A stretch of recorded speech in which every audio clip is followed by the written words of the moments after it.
ازيكم يا شباب؟ في فيديو جديد من فيديوهات مواصفات الموبايلات. فالنهاردة هتكلم عن موبايل اوبو A9 2020. فهو اول موبايل من سلسلة الاي بينزل برامة 8 جيجا مع بطارية 5000 ملي امبير، فهو متحسن بشكل كبير عن الموبايل اللي قبله اوبو A9 في مواصفات كتير. فياريت قبل ما نعرف المواصفات ما تنساش تعمل سبسكرايب علشان يوصل لك كل جديد. فالسعر المتوقع للموبايل 5000 جنيه للنسخة 128 جيجا مع 6 جيجا رام. ممكن يكون السعر ازيد شوية لما يجي مصر علشان الجمارك والضرايب. فتعالوا نشوف مواصفات الموبايل. فالموبايل متصنع من البلاستيك ووزنه 195 جرام، وبيدعم شريحتين اتصال من نوع نانو SIM، وشبكات الاتصال اللي بيدعمها 2G و 3G وال 4G. كمان بيدعم راديو FM، وبيدعم الصوت بتقنية الدولبي أتموس مع سماعات ستيريو.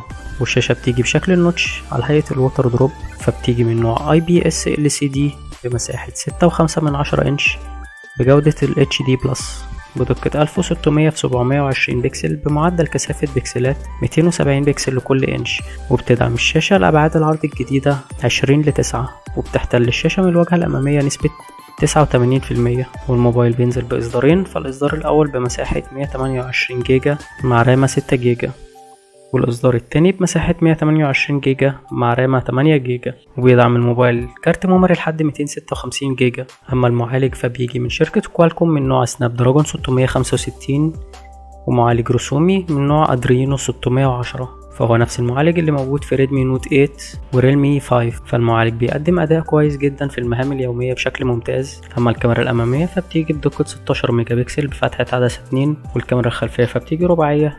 فالكاميرا الأولى بتيجي بدقة 48 ميجا بكسل بفتحة عدسة 1.8، وهي الكاميرا الأساسية في الموبايل. أما الكاميرا التانية فبتيجي بدقة 8 ميجا بكسل بفتحة عدسة 2.3، وهي خاصة للتصوير الألترا وايد أنجل. أما الكاميرا التالتة فبتيجي بدقة 2 ميجا بكسل بفتحة عدسة 2.4 للتصوير الماكرو. أما الكاميرا الرابعة فبتيجي بدقة 2 ميجا بكسل بفتحة عدسة 2.4 علشان تعمل العزل والبورتريه مع فلاش خلفي من نوع LED. وكمان الكاميرات بتدعم التصوير بأكتر من وضع زي التايم لابس والسلو موشن والالترا نايت مود. والموبايل بيدعم ميكروفون تاني علشان يعزل الضوضاء والضجيج وانت بتستخدمه. وبتدعم الكاميرات تصوير الفيديوهات بجودة ال 4K بدقة 2160 بكسل بمعدل 30 فريم في الثانية. وكمان بيدعم التصوير بجودة الفول HD بدقة 1080 بكسل بمعدل 30 فريم في الثانية. وكمان بيدعم التصوير بجودة ال HD بدقة 720 بكسل بمعدل 30 فريم في الثانية.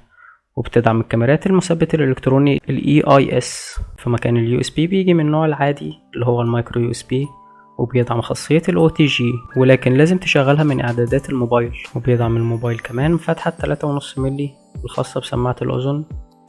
أما عن وسائل الأمان اللي موجودة في الموبايل، فالموبايل بيدعم مستشعر بصمة، وكمان بيدعم خاصية الفيس أنلوك. والموبايل بيدعم معظم المستشعرات التانية زي مستشعر البوصلة والقرب والتسارع والجيروسكوب علشان نظارة ال VR. والبطارية بتيجي بسعة 5000 ملي أمبير علشان تكون أكبر بطارية أصدرتها شركة أوبو لحد دلوقتي.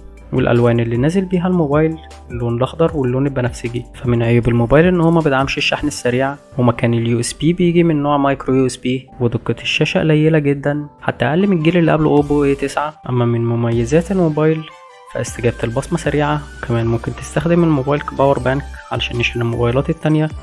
وبيدعم تشغيل شريحتين وكارت ميموري في نفس الوقت. والبطارية بتقعد معاك فترة طويلة جدا في الاستخدام اليومي. وكمان متوقع ان يكون اداء الكاميرات مميز جدا، فده اللي احنا عارفينه من شركة اوبو. فلما تفتح علبة الموبايل هتلاقي الموبايل وراس شاحن بقوة 10 واط، وسلك USB من نوع مايكرو USB، وجراب ظهر عشان يحمي الموبايل، وكتاب تعليمات، وسكرينة محطوطة على الموبايل من الشركة نفسها، ودبوس معدني، وسماعة الأذن.